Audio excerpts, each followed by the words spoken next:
നമസ്കാരം, എല്ലാ മാന്യപ്രേക്ഷകർക്കും ബി പോസിറ്റീവിന്റെ ഏറ്റവും പുതിയ എപ്പിസോഡിലേക്ക് സ്വാഗതം. Let us always meet each other with a smile. For the smile, it's a beginning of love. എന്താ അതിന്റെ അർത്ഥം എന്നറിയോ? നമ്മളെല്ലാവരെയും എപ്പോഴും ഒരു പുഞ്ചിരിയോടെ സ്വീകരിക്കണം. കാരണം പുഞ്ചിരി എന്ന് പറയുന്നത് എന്നും പ്രണയത്തിന്റെ തുടക്കമാണ്, അല്ലേ?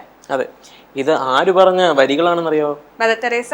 തീർച്ചയായും മദർ തെരേസ പറഞ്ഞൊരു വാചകമാണ് ഈ പറഞ്ഞത്. വേറെ ഒന്നുമല്ല, നമ്മുടെ ജീവിതത്തിൽ ചിരിക്ക് ഒരുപാട് അർത്ഥങ്ങളുണ്ട്. ചിരി നമ്മുടെ ജീവിതത്തിൽ ഒരുപാട് കാര്യങ്ങൾക്ക്, അല്ലെങ്കിൽ ഒരു രണ്ട് മനുഷ്യർ തമ്മിൽ അടുക്കാനായിട്ട് കാരണമാവുന്നത് ഒരു ചിരി തന്നെയായിരിക്കും, അല്ലേ? തീർച്ചയായിട്ടും. എനിക്ക് തോന്നുന്നു നമ്മളെപ്പോഴും നമ്മൾ ചിരിച്ചുകൊണ്ടിരിക്കുന്ന ആളുകളെ കാണുമ്പോഴത്തേക്കും നമുക്കൊരു പോസിറ്റീവ് ഫീലിംഗ് ആണ്, അല്ലെ? നമുക്ക് ആ ഒരു പോസിറ്റീവ്നെസ് നമ്മുടെ ഉള്ളിൽ നമുക്ക് തോന്നും. എന്നിട്ട് അരവിന്ദ് വളരെ സീരിയസ് ആയിട്ടിരിക്കുകയാണല്ലോ. ഞാൻ എപ്പോഴും കളിയിരിച്ച് നടക്കണം എന്ന് ആഗ്രഹിക്കുന്ന ഒരു വ്യക്തിയാണ്. ഇപ്പോൾ ഈ ഒരു വേദിയിൽ ഇരിക്കുമ്പോൾ അതിൻ്റെതായ ഒരു ഇത് നല്ല പറ്റുള്ളൂ. തീർച്ചയായിട്ടും. പക്ഷെ എന്തായാലും നമുക്ക് ഒരു വളരെ പ്രസരിപ്പോടെ ഒരു ചിരിയോടെ ഇരിക്കുമ്പോഴത്തേക്കും അത് കാണുമ്പോൾ ഉള്ള ഒരു സുഖം ഒന്ന് വേറെ തന്നെ. നമുക്ക് കൂടുതൽ ആ വ്യക്തികളെ പരിചയപ്പെടാനായിട്ട് തോന്നും, അല്ലെ? എപ്പോഴും ഇങ്ങനെ സങ്കടങ്ങളുമായിട്ട് ഒരു വളരെ മ്ലാനതയോടെ അല്ലെങ്കിൽ വളരെ സീരിയസ് ആയിട്ട് ഇരിക്കുന്ന ഒരു വ്യക്തിയെക്കാളും എപ്പോഴും വളരെ ചിരിച്ചുകൊണ്ടിരിക്കുന്നതാണ് അതിന്റെ ഒരു ബ്രൈറ്റ്നെസ്സും അതിന്റെ ആ ഒരു എന്താ പറയുക, ഒരു വളരെ പ്ലസന്റ് ആയിട്ടുള്ള ഒരു ഫീലിംഗും എന്ന് പറയുന്നതാണ്. അപ്പൊ നമുക്ക് നമ്മുടെ ഇന്നത്തെ പ്രോഗ്രാം തുടങ്ങുമ്പോഴത്തേക്കും ആദ്യത്തെ സെഗ്മെന്റ് എന്ന് പറയുന്നത് നമുക്ക് വളരെ പോസിറ്റീവ്നെസ് തന്നെ തരാൻ വേണ്ടിയിട്ടുള്ള ഒരു സെഗ്മെന്റ് ആണ്. ഒരു പുഞ്ചിരിയോടെ നമുക്ക് ആദ്യത്തെ സെഗ്മെന്റിലേക്ക് കടക്കാം. ശുഭസംഗീതം.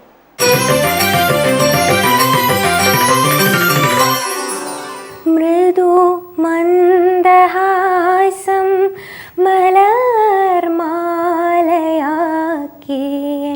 ഹൃദയത്തിൽ ചൂടിയ കരിവർണ്ണനേ. മൃദു മന്ദഹാസം മലർമാലയാക്കിയൻ ഹൃദയത്തിൽ ചൂടിയ കരിവർണ്ണനേ. ആമുഖ്യ വർണ്ണനേ. സഖിമാരാരും കാണാ മറയത്തുൾ കോവിലിൽ സുഖമേഴും തൽപ്പത്തിൽ പ്രതിഷ്ഠിക്കുമ്പോൾ, സഖിമാരാരും കാണാ മറയത്തുൾ കോവിലിൽ സുഖമേഴും തൽപ്പത്തിൽ പ്രതിഷ്ഠിക്കുമ്പോൾ, നടക്കിൽ പാടും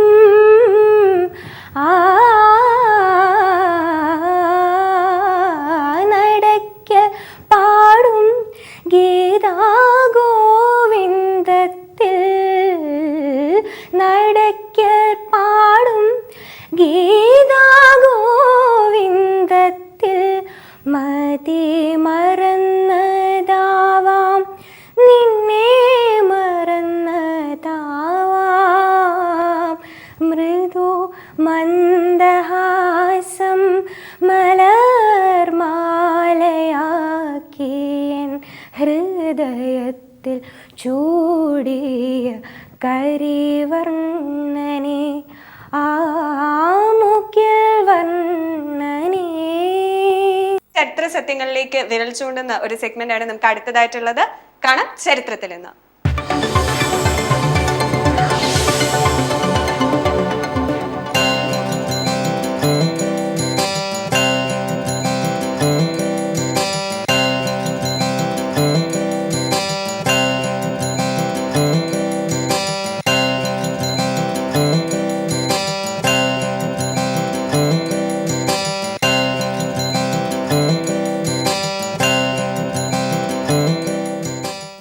നമ്മളിന്ന് തുടങ്ങിയെന്ന് പറഞ്ഞു കഴിഞ്ഞാൽ ചിരിയെ പറ്റി അല്ലെങ്കിൽ പുഞ്ചിരിയുടെ ഒരു പ്രാധാന്യത്തെ പറ്റിയാണ്, അല്ലെ? നമ്മുടെ അടുത്ത സെഗ്മെന്റ് ഏതാന്ന് അറിയാലോ? അതെ, എനിക്ക് പറയാനുള്ള അല്ല, ഇന്നത്തെ ഗസ്റ്റ് എന്ന് പറയുന്നത് എപ്പോഴും ചിരിച്ചുകൊണ്ട് നമ്മൾ ചിരിച്ചുകൊണ്ട് മാത്രം കാണുന്ന ഒരു വ്യക്തിയാണ്. വേറെ ആരും അല്ല, കെ ഓമനക്കുട്ടി ടീച്ചറാണ്. എന്റെ അതുല്യ പ്രതിഭകളുടെ സിസ്റ്ററും കൂടെയാണ് ഓമനക്കുട്ടി ടീച്ചർ, അല്ലേ? എം ജി ശ്രീകുമാർ, അതുപോലെ തന്നെ എം ജി രാധാകൃഷ്ണൻ, അതുപോലെ നല്ല പ്രഗത്ഭരായ ഈ രണ്ട് വ്യക്തി ഇന്നും നമ്മുടെ മനസ്സിൽ നിൽക്കുന്ന ഒരു വ്യക്തിയാണ്. അതുപോലെ തന്നെ ചിരിയുടെ കാര്യം പറഞ്ഞപ്പോൾ നമ്മുടെ എം ജി ശ്രീകുമാർ സാറിന്റെ ചിരി എല്ലാവർക്കും എന്താ പറയുക, ഒരു യുണീക്കായ ഒരു ചിരിയാണ്. തീർച്ചയായിട്ടും. അതേപോലെ തന്നെ എപ്പോഴും ചിരിച്ചുകൊണ്ടിരിക്കുന്ന കെ എസ് ചിത്ര എന്നൊക്കെ പറയില്ലേ? ചിത്രയെ ചേച്ചി ആക്ച്വലി ഓമനക്കുട്ടി ടീച്ചറിന്റെ സ്റ്റുഡന്റ് ആയിരുന്നു. അതുപോലെ തന്നെ നമ്മുടെ ആങ്കർ ആയിട്ടുള്ള ഏഞ്ചലും ഓമനക്കുട്ടി ടീച്ചറിന്റെ ഒരു സ്റ്റുഡന്റ് ആണ്. അപ്പൊ നമുക്ക് കാണാം ഓമനക്കുട്ടി ടീച്ചറിന് എന്താണ് പറയാനുള്ളത്, അല്ലേ? അപ്പോൾ നമുക്ക് കാണാം എനിക്ക് പറയാനുള്ളത്.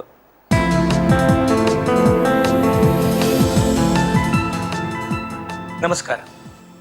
ദക്ഷിണേന്ത്യയിൽ ഉടലെടുത്ത സംഗീതമാണ് കർണാടക സംഗീതം. രാഗതാളങ്ങളാൽ സമ്പന്നമാണ് കർണാടക സംഗീതം. ആ രാഗതാളങ്ങളെ സ്വന്തം ജീവിതത്തിലേക്ക് ആവാഹിച്ച ഒരു പ്രഗത്ഭയായ സംഗീതജ്ഞ, കർണാടക സംഗീത രംഗത്ത് മിന്നിത്തിളങ്ങുന്ന ഒരു വ്യക്തിത്വം. ശരിക്കും നമ്മളെല്ലാവരും കേൾക്കാൻ കാതൂർത്തിരിക്കുന്ന ശബ്ദത്തിന് ഉടമ.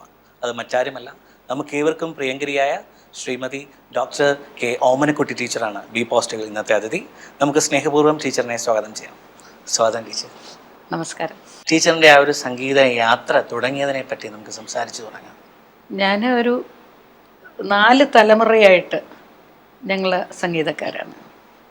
അപ്പോൾ ഒരു സംഗീത ഫാമിലി തന്നെയാണ് ഞാൻ ജനിച്ചത്. അച്ഛൻ മലബാർ ഗോപാലൻ നായർ, അമ്മ കമലാക്ഷിയമ്മ. അമ്മ ആദ്യത്തെ അക്കാഡമി സ്റ്റുഡൻ്റ്, ആദ്യത്തെ ബാച്ചിലെ സ്റ്റുഡൻ്റാണ്. പിന്നെ അച്ഛനാണെങ്കിൽ Sangeetha Nataka വേദിയിലായിരുന്നു, harmonist come vocal artist ആയിരുന്നു. അപ്പോൾ അത് നമ്മൾ കണ്ടതും കേട്ടതും വളർന്നതും എല്ലാം ഒരു സംഗീത അന്തരീക്ഷത്തിലാണ്. അങ്ങനെയാണ് യാത്ര തുടങ്ങുന്നത്. പിന്നെ SLC പാസ്സായിട്ട് ഞാൻ വിമൻസ് കോളേജിൽ ചേർന്ന് അവിടെ പ്രീ യൂണിവേഴ്സിറ്റിയാണ് പഠിച്ചത്. അത് കഴിഞ്ഞ് BA ചേരാൻ നേരം മ്യൂസിക് BA ചേരണമെന്നൊക്കെ ഉണ്ടായിരുന്നു. വഴിമാറിപ്പോയി. കാരണമുണ്ട്. അന്ന് എൻ്റെ അച്ഛനൊക്കെ ഈ സംഗീത നാടക കാലത്ത് ഈ വലിയ ചവിട്ട് ഹാർമോണിയം ഒക്കെ അന്ന് ഈ ട്രാൻസ്പോർട്ടേഷൻ എന്ന് പറഞ്ഞാൽ ഇല്ലല്ലോ. അപ്പം അവരൊരുപാട് കഷ്ടപ്പെട്ടിട്ടുണ്ട്. അതുകൊണ്ട് ഇപ്പം ഇന്ന് ഉള്ള ആ എക്സ്പോഷറും അന്നില്ല.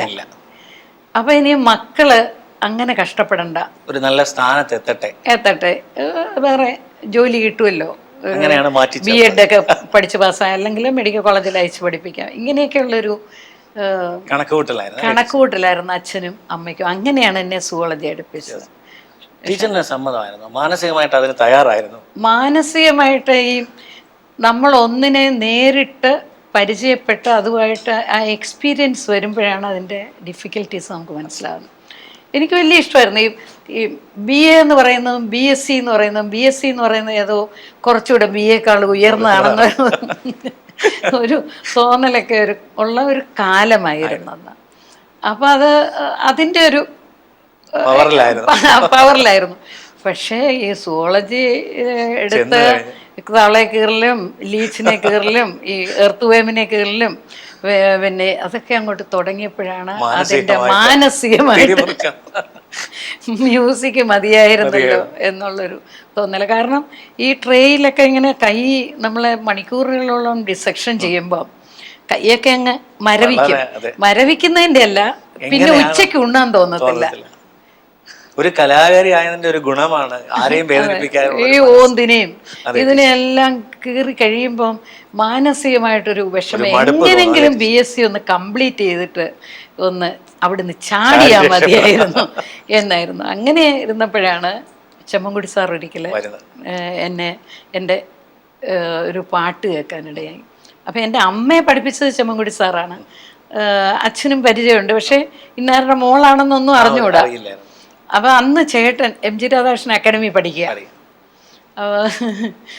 പിന്നെ സാർ അന്വേഷിച്ചു ഈ കുട്ടി ഏതാണ് എന്ന് അന്വേഷിച്ചപ്പം ഇന്നാരുടെ മകളാണെന്ന്. അപ്പം മലബാർ ഒന്ന് വരാൻ പറയണമെന്ന് പറഞ്ഞ് അച്ഛൻ അവിടെ ചെന്നപ്പോൾ ചോദിച്ചു, മോളെ എന്തിനാണ് ഇങ്ങനെ കഷ്ടപ്പെടുത്തുന്നത്? ഇത് ടാലൻ്റ് ഉള്ള കുട്ടികളെ അവർക്ക് ഇഷ്ടമുള്ള മേഖലയിലേക്ക്.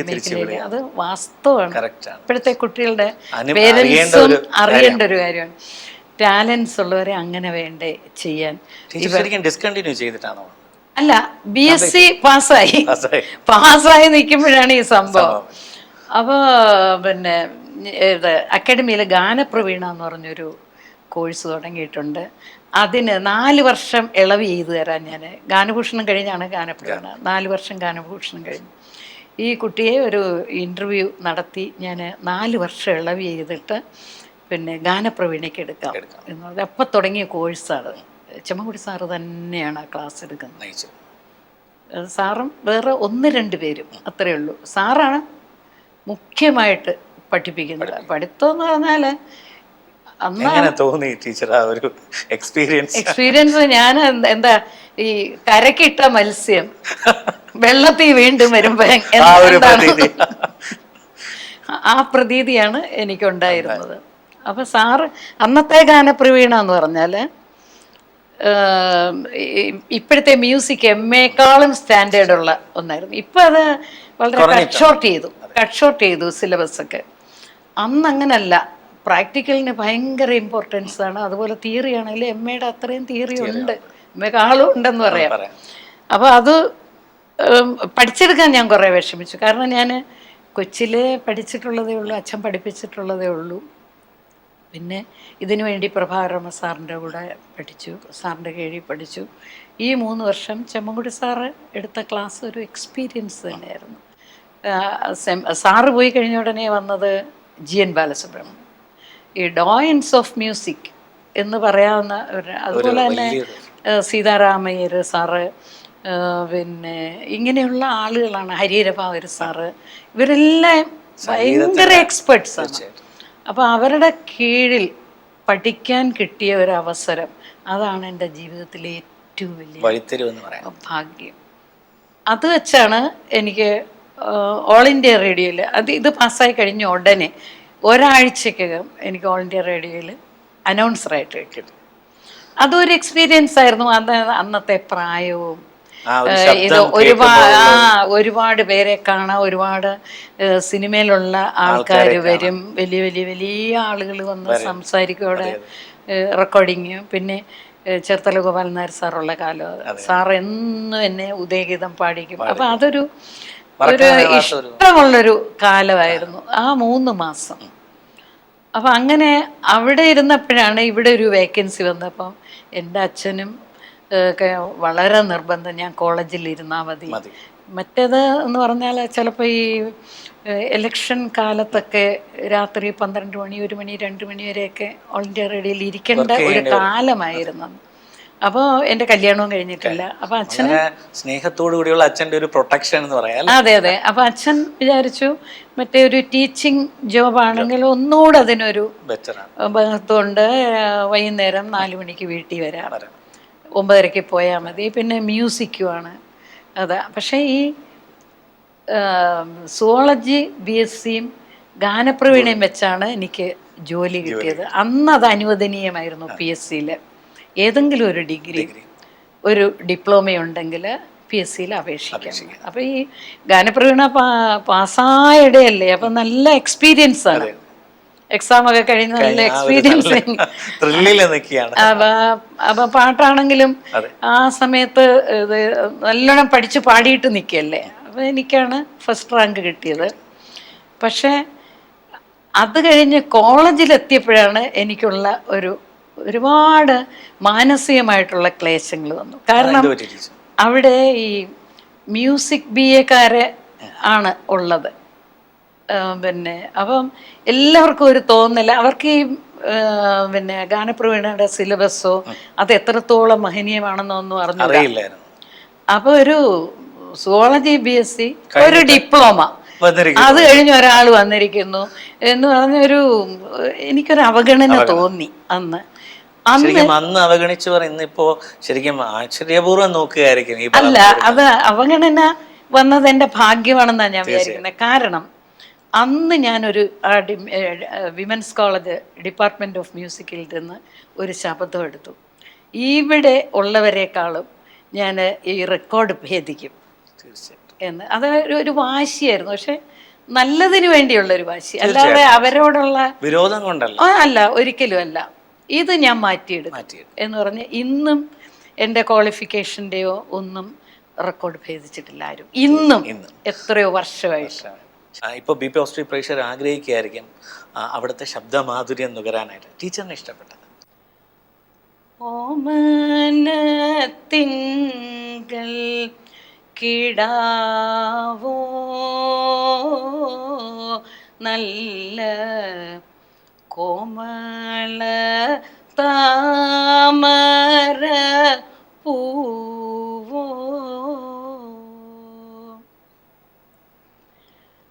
പൂവിൽ നിറഞ്ഞ മധുവോ പരി പൂർണേന്ദു തൻ്റെ നീലാവോ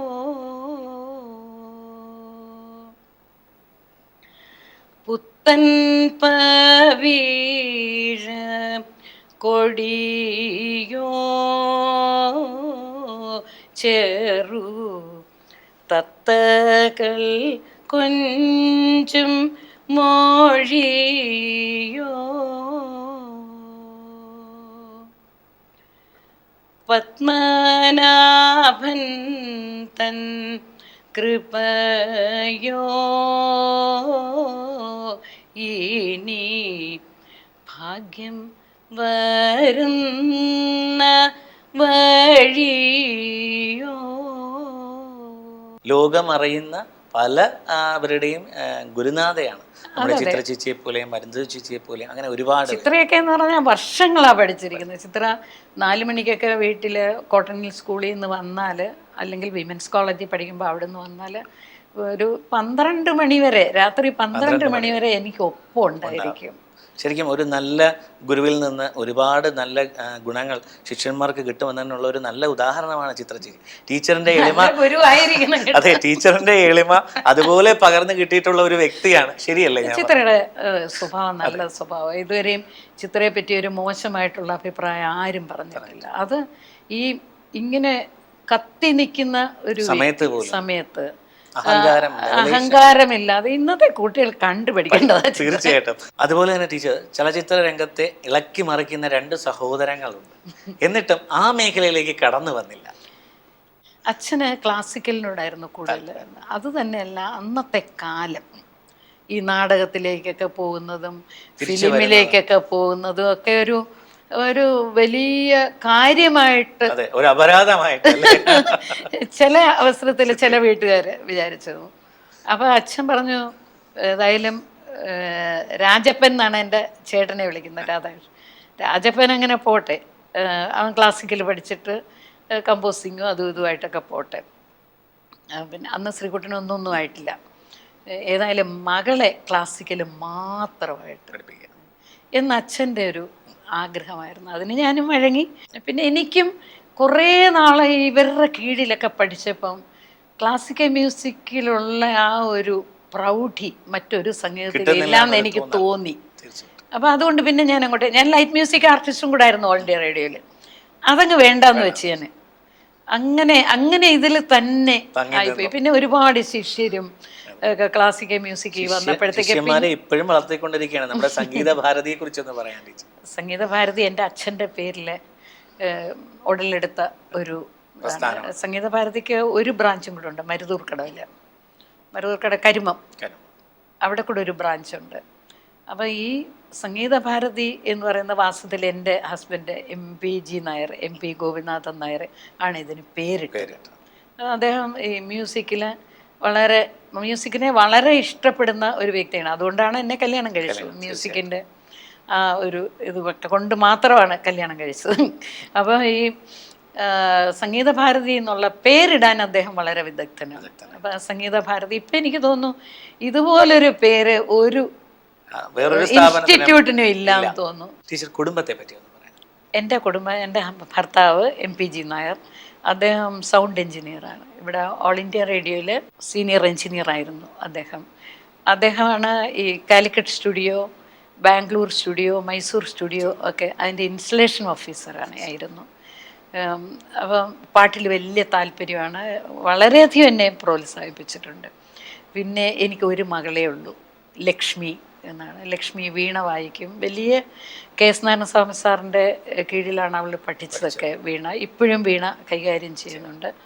അവൾ മ്യൂസിക് MA ആണ്, മാത്സ് MSc ആണ്. പക്ഷെ ജോലിക്ക് പോയില്ല. ഞങ്ങളുടെയൊക്കെ കഷ്ടപ്പാട് ഉണ്ടായിരിക്കും ജോലി. പിന്നെ ഇത് വീണ MPA ആണ്. അപ്പം അങ്ങനെ കുറേ ഡിഗ്രികളൊക്കെ ഉണ്ട്. ഇപ്പോൾ വീട്ടിലെ കുട്ടികളെ വീണ പഠിപ്പിക്കാറുണ്ട്. പിന്നെ അവളുടെ ഇഷ്ടം എന്ന് പറഞ്ഞാൽ ഭർത്താവിനെയും കുഞ്ഞുങ്ങളെയും നോക്കുന്നു. അവൾക്ക് 2 കുട്ടികൾ, ഒന്ന് ഹരിശങ്കർ, മറ്റേത് രവിശങ്കർ. പിന്നെ അവൻ്റെ ഒരു പ്രത്യേകത എന്ന് പറഞ്ഞാൽ അവന് പ്രഗതി എന്ന് പറഞ്ഞൊരു ബാൻഡുണ്ട്. പിന്നെ ഫിലിമി പാടുന്നുണ്ട്, ക്ലാസിക്കൽ കച്ചേരി. അപ്പോൾ മൂന്ന് ഇനമാണ്. അപ്പോൾ അത് വേർതിരിച്ച് പാടാനുള്ള ഒരു കപ്പാസിറ്റി ആ കുട്ടിക്കുണ്ട്. രണ്ടാമത്തെ കുട്ടി രവിശങ്കർ, ഈക്വലി ടാലൻറ്റഡാണ്. വയലിനൊക്കെ വായിക്കും. അവൻ്റെ പ്രഗതി ബാൻഡിൽ അവനാണ് വയലിൻ വായിക്കുന്നത്, പാടുകയും ചെയ്യും. അവൻ ഇത് മൾട്ടിമീഡിയ അതിന് പഠിക്കുന്നു. മൂത്താള് ഹരിശങ്കർ ഡെന്റൽ കോളേജിൽ ഫൈനൽ ഇയർ സ്റ്റുഡൻ്റാണ്. ഇവരുടെ അച്ഛൻ ആലപ്പുഴ ശ്രീകുമാർ ക്ലാസിക്കൽ ഗായകനാണ്, അക്കാഡമിയിലെ പ്രിൻസിപ്പലാണ് ഇപ്പോൾ. ഇതാണ് എൻ്റെ ചെറിയ ഫാമിലി. കുടുംബം. ഇത്രയും നേരം ചെലവഴിച്ചതിന് ഹൃദയം നിറഞ്ഞ നന്ദി രേഖപ്പെടുത്തുകയാണ്. എനിക്കും നന്ദി രേഖപ്പെടുത്താനുണ്ട് പനോരമയോടും അതിൻ്റെ ഓർഗനൈസേഴ്സിനോടും, പ്രത്യേകിച്ച് ശരത്തിനോടും വളരെ നന്ദി. നമസ്കാരം.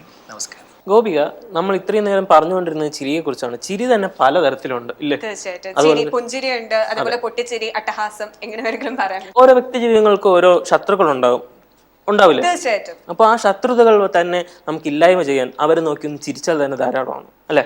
തീർച്ചയായിട്ടും. ഈ ഒരു നല്ല സന്ദേശത്തോടെ ഇന്നത്തെ എപ്പിസോഡ് ഞങ്ങൾ അവസാനിപ്പിക്കുകയാണ്. ഒരു മനോഹരമായ പുഞ്ചിരിയോടെ ഇനിയുള്ള ദിവസങ്ങളെ നിങ്ങൾ വരവേൽക്കും എന്ന വിശ്വാസത്തോടെ നന്ദി, നമസ്കാരം.